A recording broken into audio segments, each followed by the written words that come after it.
جی ایک آدمی ایک سوال کرے، میرا خیال ہے قانون یہ بنا ہے. ہاں لے لیں تاکہ ریکارڈ ہو جائے آپ کی آواز. جی اب ربیع الشریف کی آمد ایک سلسلہ چل پڑتا ہے کہ کیا صحابہ اکرام کے زمانے میں یہ میلاد شریف منایا گیا، اور آپ جو یہ سجاوٹ وغیرہ کرتے جھنڈے ونڈے لگاتے ہیں، تو اس سے بہتر ہے کسی غریب بیٹی کی شادی کرا دی جائے تو یہ ہوگا اس سلسلے میں. چلیے بیٹھیے، آپ تشریف رکھیے. ماشاء اللہ. سب سے پہلے تو یہ طے کر لیں کہ بھئی کسی صحابی نے کیا ہو تو ہم کریں. ایک اصول طے کر لیں کہ ہم وہی کام کریں گے جو کسی صحابی نے کیا، باقی سب چھوڑ دیں گے. تو کتنے کام رہ جائیں گے دنیا کے، بتائیے مجھے. تو پہلے کیا ہوا، جب تبلیغی جماعت میدان میں آئی نا تو ان کے یہاں پنکھے نہیں تھے مکہ مسجد میں. کیوں جی؟ حضور کے زمانے میں پنکھے نہیں تھے.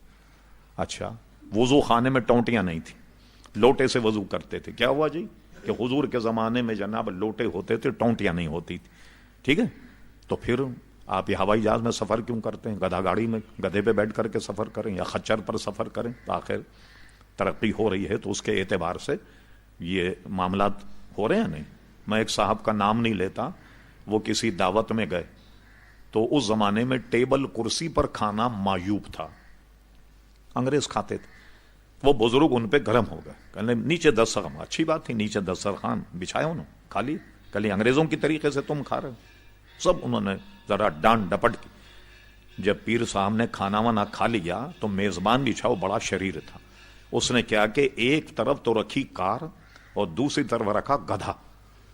کہنے لگے حضرت صاحب اب دیکھیے یہ تو ہے انگریز کا بچہ اور یہ سواری حضور علیہ السلام کے زمانے کی، تو کون سی پسند کریں گے آپ؟ ظاہر ہے کہ پیر صاحب کار میں ہی گئے نا بیٹھ کر، گدھے پہ تو نہیں گئے بیٹھ کر. تو کچھ ہوتے ہیں شعار، ہم اس کو پہلے بیان کر چکے. کچھ شعار ہوتے ہیں مذہبی اور کچھ ہوتے ہیں قومی.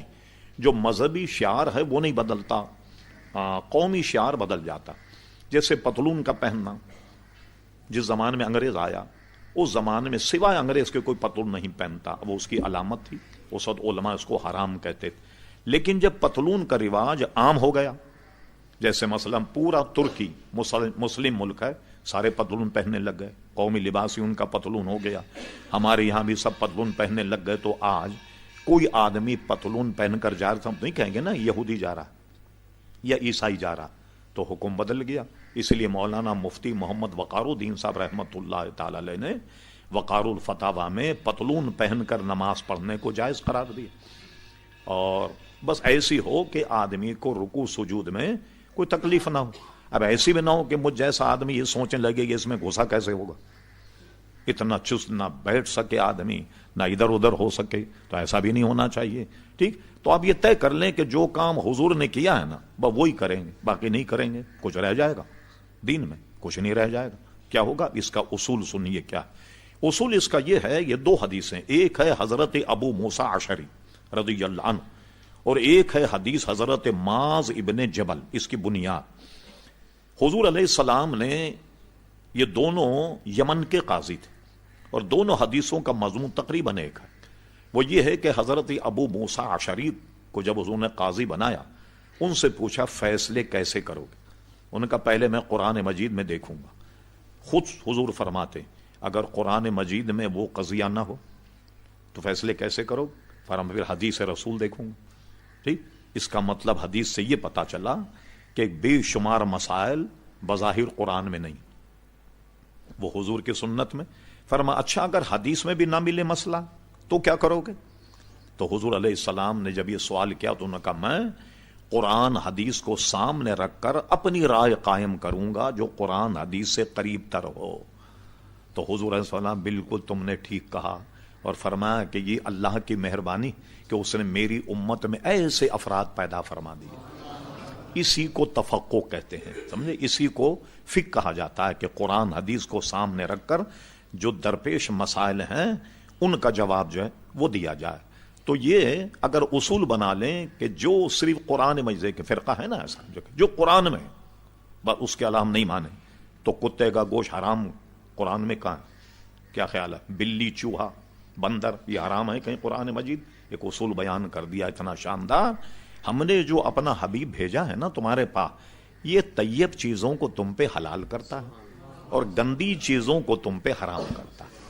اور کتاب الاعتصام مشکا شریف میں یہ میرا حرام کیا ہوا بھی حضور فرماتے ویسا ہی حرام ہے جیسے اللہ کا حرام کیا ہوا. ٹھیک ہے, اللہ کے نائب ہیں نا, اطیع اللہ اطیع الرسول. تو اب آئیے, تو آپ کہیں جی صحابہ نے تو یہ نہیں کیا تھا. اچھا, اب میں آپ سے پوچھوں بنیاد, یہ محفل میلاد میں ہوتا کیا ہے؟ ذرا آپ ہی کے منہ سے میں سنوں, کیا ہوتا ہے صاحب جی؟ حمد و ثنا ہوتی ہے نا. اچھا, حضور علیہ السلام نے حضرت حسان ابن ثابت کو ممبر شریف پر بٹھایا اور دعا کی اللہ تعالیٰ روح القدس کے ذریعے ان کی مدد فرما. ایک حدیث میں کہ حسان اپنے کلام کو سناؤ, اللہ تمہارے منہ کو نیچا نہ دکھائے, اور وہ حضور کی نعت سناتے. تو اگر یہ نعت سنانا میلاد ہے تو یہ تو حضور کے زمانے میں ہوتا تھا. اور صحابہ کرام علیہم رضوان تو حضور کا ذکر و اذکار کرتے تھے, تو میلاد میں اگر حضور کا ذکر و اذکار ہوتا ہے یہ بھی تو محفل میلاد. اب آپ کہتے ہیں جی جلوس نکالنا. جب حضور علیہ السلام مدینہ شریف گئے, چند دن آپ نے قباء شریف میں قیام فرمایا. یہ حدیثوں میں, تفسیروں میں, سیرت کی کتابوں میں نہایت ہی وضاحت کے ساتھ یہ واقعہ موجود. اہل مدینہ جہاں سے قافلے آتے ہیں نا قباء سے, اس کے راستے میں کھڑے ہوتے, انتظار کرتے. جب سورج غروب ہو جاتا تو فرماتے نہیں آئے, اپنے گھر چلے جاتے. تو جس دن حضور علیہ السلام تشریف لائے تو اہل مدینہ نے پورا جلوس نکال کر حضور کا استقبال کیا, اور چھوٹی بچیاں جو ہیں انہوں نے وہ نعت پڑھی, طلع البدر علینا, یہ والی نعت انہوں نے پڑھی. تو حضور علیہ السلام کا استقبال تو انہوں نے جلوس سے کیا. ایک بات یہ جو احمق کہتے ہیں نا کہ صاحب وہ تو پوری صحاح ستہ میں دکھائیے کہ جلوس یہ میلاد النبی. ٹھیک, اب صحاح ستہ کسی نے پڑھی نہ ہو تو اس کو کیا دکھایا جائے؟ کسی شخص نے خوب کہا تھا کسی زمانے مولانا لہجے میں کہ علم سیکھا پر دینداری نہ آئی, بخار آ گیا مگر بخاری نہیں آئی. صحاح ستہ کی کتاب ہے مشکا شریف. مشکا شریف میں علامہ امام ترمذی نے حضور کی سیرت پر ایک باب باندھا. جو کہتے ہیں نا کہیں نشان نہیں, آپ کو تعجب ہوگا, اس باب کا نام صاحب مشکات نے میلاد النبی رکھا. ترمذی شریف میں باب ہے اس معاملے پر کہ میلاد النبی, اس کے بعد حضور علیہ السلام کی سیرت پر انہوں نے کلام کیا. ٹھیک ہے, تو آپ یہ دیکھیے کہ وہ لوگ کہتے ہیں جی اس کا کہیں ثبوت نہیں, بالکل احمق لوگ ہیں. اچھا, یہ نہیں بلکہ انہوں نے بیچاروں نے اپنی بھی کتابیں نہیں پڑھی, اتنے معذور ہیں کم وقت. اب آئیے پورے طریقے سمجھ لیں. یہ حدیث شریف کے 2 چینل ہیں پورے ہندوستان میں کہ سند حدیث ہندوستان میں کون لایا. ایک تو چینل ہے ایک شاہ ولی اللہ محدث دہلوی کا, ان سے سند میں وہابی, دیوبندی, بریلوی, جتنے بھی لوگ, یہ 2 سے حدیث کی سند ملتی. ایک ہے شاہ ولی اللہ محدث دہلوی اور ایک ہے شاہ عبدالحق محدث دہلوی رحمۃ اللہ علیہ. شاہ ولی اللہ محدث دہلوی کی کتاب جو ہے اس میں موجود ہے در السمین فی مبشرات نبی الامین, یہ ان کی کتاب ہے عربی میں. وہ لکھتے ہیں کہ میرے والد گرامی ہر 12 ربیع الاول کو محفل میلاد کرتے تھے. یہ شاہ ولی اللہ صاحب لکھتے. تو ایک دن جب ربیع الاول کی 12 تاریخ آئی تو میرے والد کے پاس پیسے نہیں تھے. ان کے والد تھے شاہ عبد الرحیم محدث دہلوی. تو جیب میں ہاتھ ڈالا تو چند ٹکے ملے. اس زمانے میں ٹکے چلتے تھے, اس میں بھی کچھ نہ کچھ مل جاتا تھا ٹکوں میں. آج تو فقیر کو 1 روپیہ دو تو آپ کا چہرہ دیکھے گا, اگر کمبخت کس وکیل سے پالا پڑا, 1 روپیہ دے رہا, اس لیے 1 روپیہ کچھ آتا ہی نہیں. کیا دیں گے آپ؟ فقیر کو بھی 1 روپیہ نہیں دے سکتے بھائی. تو چند ٹکوں کے چنے منگا لیے, چنے کا ڈھیر سامنے رکھا, محفل میلاد ہوا اور یہ چنے حاضری میں تقسیم کر دیے گئے. ٹھیک, جن سے سارے علماء دیوبند کی سند ملتی ہے. شاہ ولی کتاب بھی میرے پاس موجود ہے. شاہ ولی اللہ صاحب لکھتے ہیں میں نے اپنے والد سے سنا اسی رات حضور علیہ السلام کی زیارت ہوئی اور وہ چنے کی ڈھیری حضور کے سامنے رکھی ہوئی تھی اور آپ اس پر تحسین فرما رہے تھے, آپ اس پہ خوشی کا اظہار فرما رہے تھے.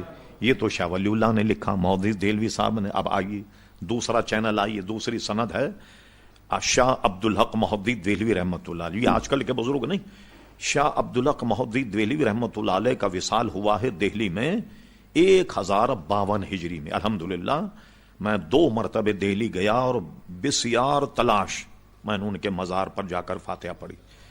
افسوس تو مجھے یہ ہوا کہ اتنا بڑا محدث اور اس کے سارے کارناموں کو لوگوں نے فراموش کر دیا. پوری دہلی میں اچھے بھلے دیندار آدمی سے میں پوچھ رہا ہوں شاہ عبدالحق مہدی دہلوی کا مزار کہاں ہے تو کسی کو پتا نہیں، کسی کو پتا نہیں. پھر میں بریلی شریف جب گیا، وہاں کے بہت بڑے مفتی تھے قاضی عبدالرحیم صاحب، 3-4 دن پہلے انتقال ہوا، 3-4 سال یا 2 سال پہلے، اللہ غریق رحمت فرمائے.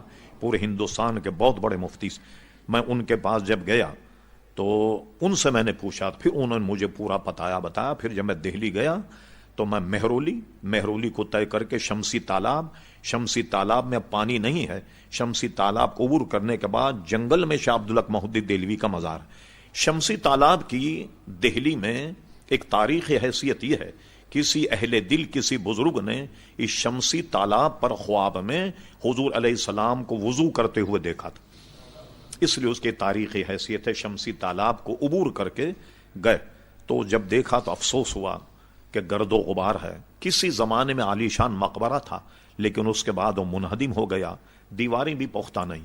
پھر اس کے بعد دوبارہ جب میں غالباً شاید 91 یا 92 میں گیا تو کسی صاحب نے وہاں اچھا سفیدی اور مرمت کر کے صفائی ستھرائی کا انتظام کیا ہوگا. تو شاہ عبدالحق مہدی دہلوی کا میں نے ذرا سا تعارف کرا دیا. ان کی کتاب ہے اخبار الاخیار. کہتے نا جادو وہ جو سر چڑھ کے بولے، ورنہ جادو کیا. اخبار الاخیار فارسی زبان میں ہے اور اس کو چھاپا ہے مدینہ پبلشنگ، جو ایم اے جناح روڈ پہ اب بھی موجود ہے. مدینہ پبلشنگ نے اس کو چھاپا اور اس کا ترجمہ کیا ہے 2 مشہور وہابی مولویوں نے. ایک کا نام ہے مولوی محمد فاضل اور دوسرے کا نام ہے مولوی مفتی عاشق الہی بلند شہری. ان دونوں نے اس کا ترجمہ کیا اخبار الاخیار. یہ مدینہ پبلشنگ سے چھپی. اس کا صفحہ نمبر 624 پر یہ عبارت موجود ہے. شاہ عبدالحق مہدی دہلوی نے جو جن جگہ گئے بڑا کمال کیا، سارے بزرگوں کے واقعات لکھے. اگر 4 سطر میں واقعات ملے تو 4 سطر ہی لکھ دیا فلاں بزرگ اس میں پیدا ہوئے، اتنے سن میں ان کی وفات ہوئی. سب پر جہاں گئے، جس میں لاہور کے، ملتان کے، دہلی کے، جہاں بھی آپ گئے، پورا ذخیرہ ایک اخبار الاخیار.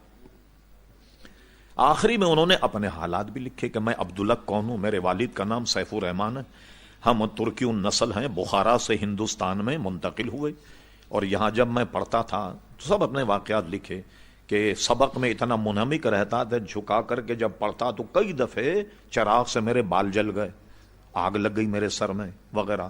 میں اتنا اپنے سبق میں منہمک رہتا. سارے واقعات لکھنے کے بعد آخری میں اللہ کی بارگاہ میں التجا کرتے، کہتے ہیں اے اللہ تبارک و تعالی، عبدالحق کے پاس کوئی عمل ایسا نہیں جو تیری دربار میں پیش کرنے کے لائق سمجھے.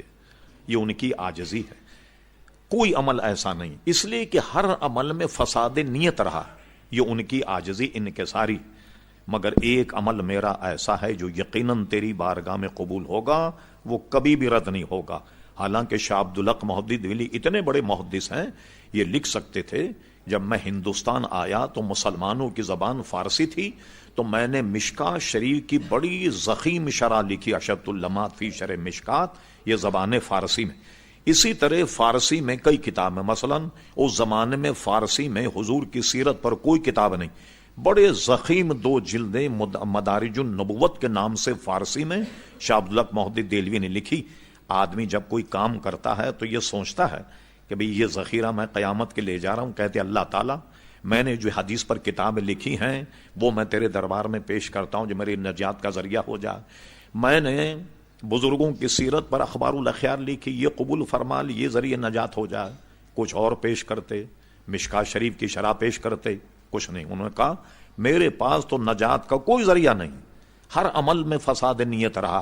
مگر یا ارحم الراحمین، عبدالحق کا ایک عمل ایسا ہے جو یقیناً تیری بارگاہ میں قبول ہوگا، اور وہ یہ ہے کہ میں محفل میلاد کے وقت کھڑے ہو کر سلام پڑھتا.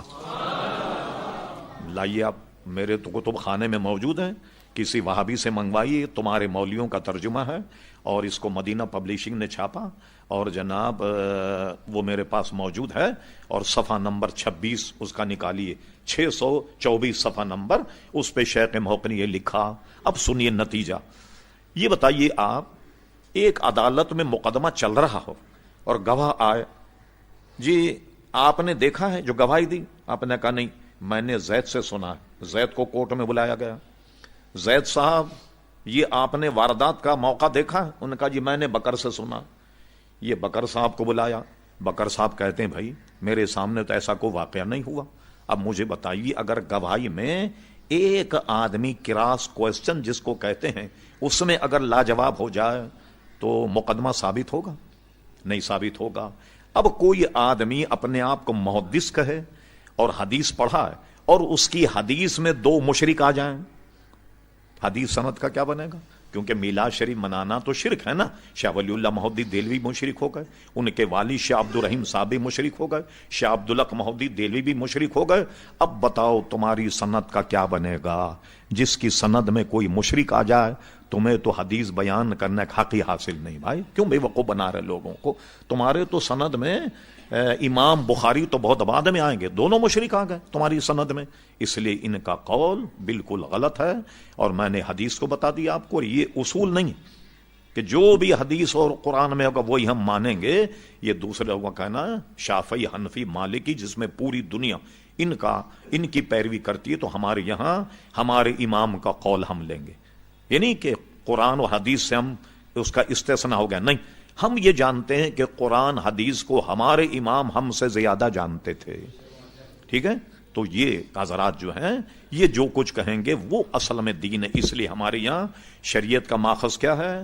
قرآن، سنت، اجماع امت اور قیاس، یہ چار چیزیں ہیں جس سے دین کا کوئی مسئلہ ثابت ہوتا ہے۔ جی نا، کوئی ایک آدھ سوال اور کر لیں۔